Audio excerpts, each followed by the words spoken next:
Hello students, how are you. I hope आप सभी लोग अच्छे होंगे, तंदुरुस्त होंगे। ओके, तो आज के इस वीडियो लेक्चर में हम लोग पढ़ने वाले हैं how to get input from user. Okay, तो how to get input from user इस टॉपिक को पढ़ने के पहले मैं आपको कुछ इंपॉर्टेंट चीज बता रहा हूँ जो कि मैंने आप लोगों को पिछले वाली वीडियो में नहीं बताया था। ठीक है, तो मैं आपको इस वीडियो में वेरिएबल्स के बारे में कुछ इंपॉर्टेंट चीज बताने वाला हूँ। ओके, तो मेरे पास नोट्स है, मैं नोट्स के हिसाब से आपको वेरिएबल्स के बारे में बताता हूँ। ओके, तो मैं इसको कर देता हूँ अभी फुल स्क्रीन।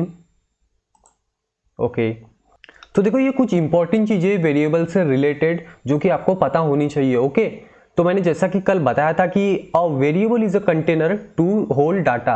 इसका मीनिंग ये हुआ कि हम लोग वेरिएबल क्यों यूज करते हैं, क्योंकि हम जो डाटा दे रहे हैं वो कहीं ना कहीं स्टोर हो। ओके, एक स्पेसिफिक जगह पे स्टोर हो। देन यहाँ पे एक सेकेंड पॉइंट है, its value can be change and it can be reuse many times according to program. इसका मीनिंग ये हुआ कि वेरिएबल की वैल्यू प्रोग्राम के हिसाब से चेंज हो सकती है। ठीक है, और हम लोग उसका रीयूज भी कर सकते हैं अकॉर्डिंग टू प्रोग्राम। इसके बारे में हम लोग बाद में पढ़ेंगे। ओके, तो इसके कुछ रूल्स है, वेरिएबल्स डिफाइन करने के कुछ रूल्स है। ओके, तो ये रूल्स बहुत इंपॉर्टेंट है, ये पढ़ना आपको बहुत जरूरी है। ओके, तो हम लोग अभी रूल्स पढ़ते हैं। फर्स्ट रूल है इसमें, a variable can have alphabets, digits and underscore. तो देखो आपका जो वेरिएबल है वो सिर्फ अल्फाबेट्स में हो सकता है।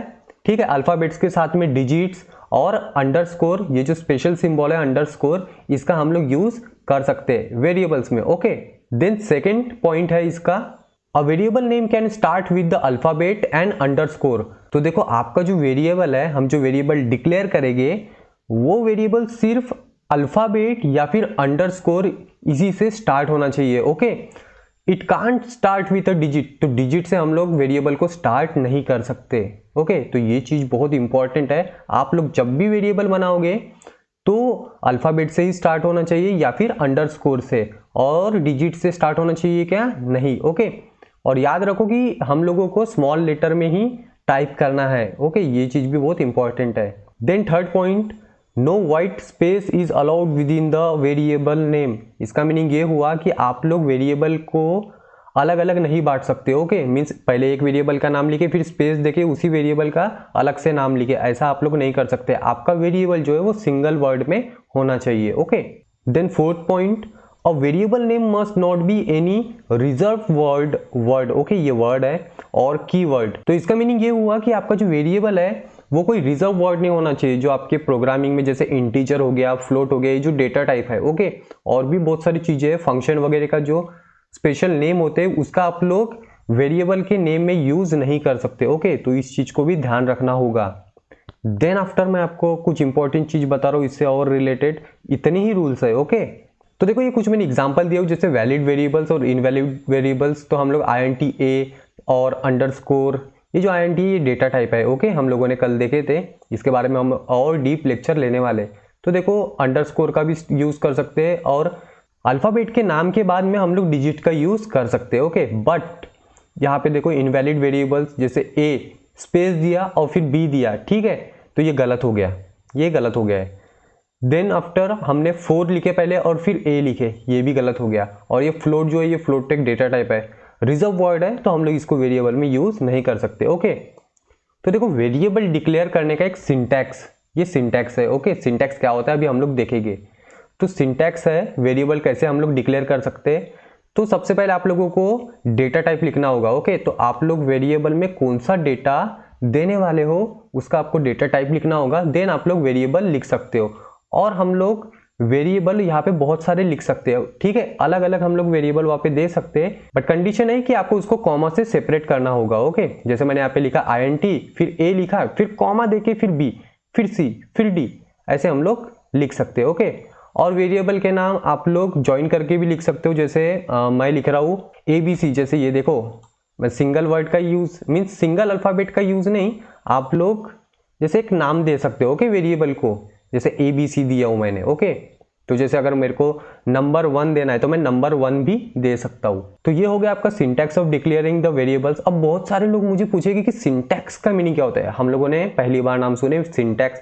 तो सिंटैक्स क्या होता है, सिंटैक्स होता है आपके प्रोग्रामिंग लैंग्वेज में एक रूल्स, ठीक है, एक स्ट्रक्चर होता है, उसी स्ट्रक्चर के हिसाब से हमको चलना होता है। ओके, तो हम लोग इसको भी पढ़ते हैं। The syntax of the programming language is the set of rules governing writing of software in the programming language. इसका मीनिंग ये हुआ कि आपकी प्रोग्रामिंग लैंग्वेज में जो आप लोग कोड लिखते हो उसका कुछ ना कुछ स्ट्रक्चर होता है, उसको कुछ रूल्स होता है। ओके, उसी के हिसाब से हमको लिखना होता है।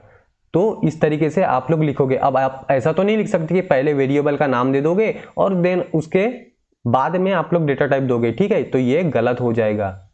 ओके, तो it is very necessary to follow proper syntax while coding to get the desired set of output. तो देखो कोई एरर वगैरह नहीं आने चाहिए, इसीलिए हम लोग सिंटैक्स का यूज करते हैं, ठीक है। ये प्रोग्रामिंग लैंग्वेज का एक स्ट्रक्चर ही होता है, सारे प्रोग्रामिंग लैंग्वेज का। ओके, देन आफ्टर मैं आपको बता रहा हूं assigning value to a variable और इनिशियलाइजेशन ऑफ वेरिएबल्स।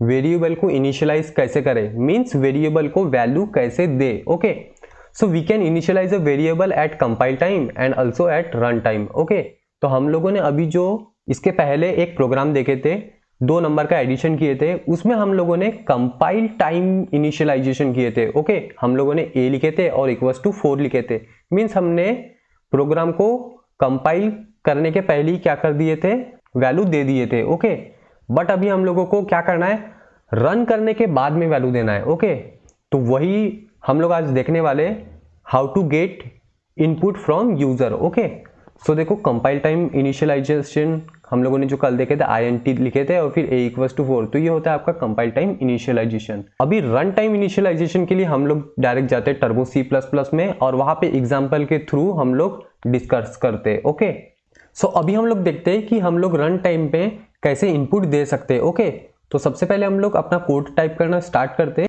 तो अभी हम देखेंगे कि हम लोग रन टाइम में इनपुट कैसे दे सकते हैं। ओके, तो अभी हम अपना कोड राइट करना स्टार्ट करते हैं। ओके, हैश इंक्लूड, सबसे पहले हेडर फाइल्स ये देना तो बहुत इंपॉर्टेंट है। ओके, हैश इंक्लूड देन कोनियो वाली। ओके, देन आफ्टर में INT मेन, आप लोग वॉइड मेन का भी यूज कर सकते हो। ओके, यहाँ पे INT मेन, देन आफ्टर करली ब्रासेस, थोड़ा स्पेस दे देंगे। देन आफ्टर में CLR SCR आप लोग वेरिएबल डिक्लेयर के बाद भी दे सकते हो। ओके, लेकिन मैं यहाँ पे स्टार्टिंग में दे रहा हूं। फिर हम लोग अभी यहाँ पे वेरिएबल डिक्लेयर करेंगे। ओके, तो हम लोग क्या करने वाले, 3 नंबर के लिए हम लोग वेरिएबल डिक्लेयर कर सकते हैं। तो अभी हम लोगों को 2 वेरिएबल डिक्लेयर करना होगा 2 नंबर लेने के लिए। एक वेरिएबल आपका जो 2 नंबर का एडिशन होगा उसको डिस्प्ले करने के लिए। ओके, तो मैं यहाँ पे ले लेता हूँ 3 वेरिएबल। ओके, तो INT टाइप करूंगा और मैं यहाँ पे अभी, जैसे कि मैंने आप लोगों को इसके पहले बताया कि आप लोग वेरिएबल कैसे डिक्लेयर कर सकते हो, तो मैं यहाँ पे num1 एक वेरिएबल डिक्लेयर करूंगा, देन दूसरा वाला वेरिएबल डिक्लेयर करूंगा num2 एंड देन लास्ट में एक वेरिएबल डिक्लेयर करूंगा sum। ओके, तो ये देखो मेरे 3 वेरिएबल डिक्लेयर हो गए। अभी हम लोग क्या करने वाले हैं, रन टाइम में इनपुट देने वाले हैं। तो अभी यहाँ पे इसको इनिशियलाइज करने की जरूरत नहीं है। ओके, मीन्स हम लोग इसके पहले जैसे वैल्यू दिए थे वैसे वैल्यू देने की जरूरत नहीं है। ओके, सो जैसा कि आउटपुट देने के लिए हम लोग Cout का यूज करते थे, वैसा अभी हम लोगों को इनपुट देने के लिए Cin का यूज करना होगा। ठीक है, तो अभी देखते हैं हम लोग उसका यूज कैसे करें। तो हम लोग जब प्रोग्राम रन करेंगे तो पहले एक स्टेटमेंट आना चाहिए। वो स्टेटमेंट क्या आना चाहिए अभी मैं आपको बता रहा हूं। जैसे मैंने लिखा Cout, यहाँ पे दिया insertion operator, double less than को क्या कहते हैं, इंसर्शन ऑपरेटर। डबल कोट में मैं लिखूंगा enter the first number. Okay, first number, then after मैं यहाँ पे कोलन दे दूंगा और फिर यहाँ पे देखो थोड़ा स्पेस देके मैं कुछ बहुत इंपॉर्टेंट चीज यहाँ पे मैं लिखने वाला हूँ। ओके, यहाँ पे मैं लिखूंगा स्लैश, बैकस्लैश है ये। ओके, और यहाँ पे लिखूंगा n और यहाँ पे फिर मैं डबल कोट को क्लोज कर दूंगा। अभी मैंने आपको इसके पहले बताया था कि डबल कोट में हम लोग जो लिखेंगे वो जैसा का वैसा डिस्प्ले होगा। ठीक है, बस इस कंडीशन में कुछ अलग होने वाला है। ठीक है, मैं डबल कोट में ये जो स्लैश n दिया हूं इसका यूज न्यू लाइन के लिए होता है। ओके, तो इसके बाद क्या होगा, एंटर द फर्स्ट नंबर, ये वाली जो लाइन है वो सबसे पहले दिख जाएगी। ओके, फिर इसके बाद में जो कुछ भी हम लोग लिखने वाले हैं वो इस लाइन के बाद में हम लोग लिख सकते हैं। ओके, काय की मदद से, बैकस्लैश n की मदद से। ओके, तो बैकस्लैश n जो है ये डबल कोट के अंदर में लिखना है और इसका काम क्या होता है, न्यू लाइन के लिए। ओके, मीन्स यहाँ पे ये लाइन एंड हो जाएगी, इसके बाद हम लोग नई लाइन स्टार्ट कर सकते हैं। देन आफ्टर मैं इस स्टेटमेंट को क्लोज कर दूंगा, ये देखो मैंने स्टेटमेंट को क्लोज कर दिया। देन आफ्टर में एंटर द फर्स्ट नंबर मैंने लिखा। अब इसके बाद में हम लोगों को इनपुट देना है, तो इनपुट देने के लिए हम लोगों ने जैसे सी आउट का यूज किया वैसे सी इन का यूज करेंगे, और यहाँ पे हम लोग देंगे डबल ग्रेटर देन, इसको कहते हैं एक्सट्रैक्शन ऑपरेटर। ओके, मैंने नोट्स में लिखा हुआ एक्सट्रैक्शन ऑपरेटर के बारे में। तो ये है आपका एक्सट्रैक्शन ऑपरेटर। सी आउट के साथ आप लोग इंसर्शन ऑपरेटर करते हो और सी इन के साथ एक्सट्रैक्शन ऑपरेटर। तो इसका काम होता है आउटपुट डिस्प्ले करने का और इसका काम होता है इनपुट लेने का। ठीक है, मीन्स यूजर से इनपुट एक्सट्रैक्ट कर लो। ओके, और इसका मीनिंग होता है आउटपुट को डिस्प्ले में इंसर्ट कर दो। ओके, तो अभी हम लोगों को कौन सी वैल्यू लेना है, num1 में वैल्यू लेना है। काय में लेना है, num1 में। ओके, तो मैं यहाँ पे टाइप कर देता हूँ num1। ओके, सिंपल सी चीज है इनपुट लेने के लिए, और यहाँ पे मैं दे दूंगा सेमीकोलन।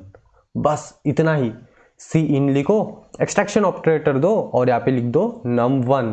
ओके, तो अभी क्या होगा, सी आउट वाला जो आपका एंटर द फर्स्ट नंबर जो ये स्टेटमेंट है ये आपका डिस्प्ले होगा। देन आफ्टर में num1 के जगह पे मींस इस वेरिएबल में हम लोग कौन सा भी नंबर दे सकते हैं। ओके, लेकिन कौन से टाइप का, इंटीजर टाइप का।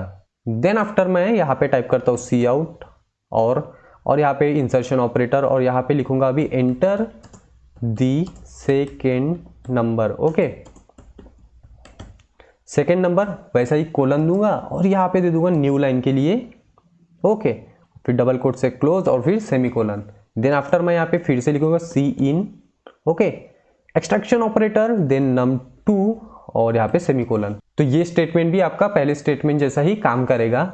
देन आफ्टर मैं क्या करूंगा, हमारे अभी num1 में और num2 में क्या आ जाएंगे, नंबर्स आ जाएंगे। ओके, हम लोग जो इनपुट देंगे वो। देन अभी हम लोग एडिशन करेंगे, और एडिशन हम लोग काय में करने वाले, सम में एडिशन करने वाले। ठीक है, जो num1 और num2 का एडिशन होगा आपका सम में स्टोर होगा। तो मैं यहाँ पे लिख देता हूँ सम। ओके, देन इक्वल्स टू, और फिर यहाँ पे लिखूंगा num1, मैं थोड़ा स्पेस देके लिखता हूँ। Okay, equals to num1 space देके थोड़ा प्लस और फिर यहाँ पे num2। ओके, आप लोग लग कर भी इसको लिख सकते हो। Then semicolon. इसके बाद में मेरा लास्ट स्टेटमेंट होगा सी आउट। ओके, लास्ट नहीं होगा। ओके, ये और यहाँ पे हम लोग लिख देंगे सम इक्वल्स टू। ठीक है, ये जो अभी मैंने यहाँ पे लिखा हूँ सम इक्वल्स टू, ये जैसा का वैसा प्रिंट होगा। देन यहाँ पे फिर से एक इंसर्शन ऑपरेटर। ठीक है, इसको कैस्केडिंग भी कहते हैं। हम लोग जो डबल ये यूज कर रहे हैं ना, इसी को हम लोग कैस्केडिंग भी कहते हैं, कैस्केडिंग करना ऑपरेटर को। देन यहाँ पे मैं टाइप कर दूंगा सम। अभी जो सम में जो वैल्यू होगी ये यहाँ पे जैसे कि वैसी दिखेगी, सम में जो वैल्यू होगी वो दिखेगी, सम जैसा का वैसा नहीं दिखेगा। ओके, फिर यहाँ पे मैं सेमीकोलन दूंगा। देन लास्ट में हम लोग गेट ch लिखते हैं और यहाँ पे रिटर्न 0। देन यहाँ पे हम लोग करली ब्रास को क्लोज कर देंगे, और फिर अभी करेंगे हम लोग इसको कंपाइल की, कुछ एरर तो नहीं है करके। ओके, तो मैं अभी इसको करूँगा कंपाइल। तो देखो कंपाइल करने के बाद हमारी वार्निंग और एरर क्या आ रहे हैं, 0 आ रहे। ओके, देन अभी मैं इसको करूँगा रन। ओके, तो देखो रन करने के बाद में यहाँ पे देखो एंटर द फर्स्ट नंबर लिख के आया, और नेक्स्ट लाइन में, इसी लाइन में नहीं, नेक्स्ट लाइन में हमारा कर्सर क्या हो रहा है, ब्लिंक हो रहा है। तो वो कर्सर ब्लिंक हो रहा है, इसका मतलब हम लोग वहां पे वैल्यू अभी दे सकते हैं। तो मैं यहाँ पे एक वैल्यू दे देता हूँ 10। ओके, तो अभी मैंने फर्स्ट नंबर कौन सा दे दिया, 10। देन मैं एंटर करूंगा। अभी देखो एंटर द सेकेंड नंबर आ रहा है, यहाँ पे मैं कोई और वैल्यू दे देता हूँ, जैसे मैंने दे दिया 20। ओके, तो हमने 2 वैल्यू अभी दे दिए। अब आपका कंप्यूटर क्या करेगा, हमारा जो कोड है वो कौन सा था, सम equals to num1 plus num2। तो हमने num1 में दे दिए 10, num2 में दे दिए 20। अब करेंगे एंटर, तो देखो सम इक्वल्स टू 30 आ गया। ठीक है, आपका जो सी आउट वाला स्टेटमेंट था जो डिस्प्ले कर रहा था सम, तो वो हमारा अभी दिख रहा है। ओके, तो इस तरीके से आप लोग इनपुट दे सकते हो रन टाइम में। ओके, तो अभी मैं कर देता हूँ यहाँ से एंटर बाहर आने के लिए। तो अभी देखो मैं एक और आपको एक खास चीज बता रहा हूँ, वो खास चीज क्या है अभी देखो। तो देखो हम लोगों ने सम के लिए हमने एक वेरिएबल यूज की है। ठीक है, मीन्स एडिशन जो है वो आपका सम में स्टोर होना चाहिए, उसके लिए वेरिएबल्स। लेकिन अभी अगर हम लोग इसका यूज नहीं भी करें तो चलेगा, आप लोग यहाँ पे डायरेक्टली एडिशन कर सकते हो। ओके, num1 टाइप करूंगा, देन प्लस करूंगा और यहाँ पे num2 टाइप कर दूंगा। ठीक है, तो यहाँ पे क्या हो जाएगा, ये दोनों नंबर का एडिशन हो जाएगा, ओके, और वो जैसे का वैसा क्या हो जाएगा, डिस्प्ले हो जाएगा एडिशन होने के बाद में, ओके। तो हम लोग इसको भी कंपाइल और रन करके देखते हैं। तो इसको मैं करूँगा कंपाइल, कोई एरर आ रहा है क्या, नहीं आ रहा है, देन इसको करेंगे रन। तो देखो अभी यहाँ पे हम लोग वैल्यू टाइप करते, 10 कर दिया, यहाँ पे सपोज 40 कर दिया, और यहाँ पे देखो सम इक्वल्स टू 50 आ रहा है। मीन्स हम लोग अगर वेरिएबल अगर नहीं भी यूज किए तो हम लोग डायरेक्टली एडिशन वहाँ पे बता सकते हैं, ठीक है, सी आउट के स्टेटमेंट पे इंसर्शन ऑपरेटर लगा के। सो ये हुआ आपका topic, how to get input from user, okay.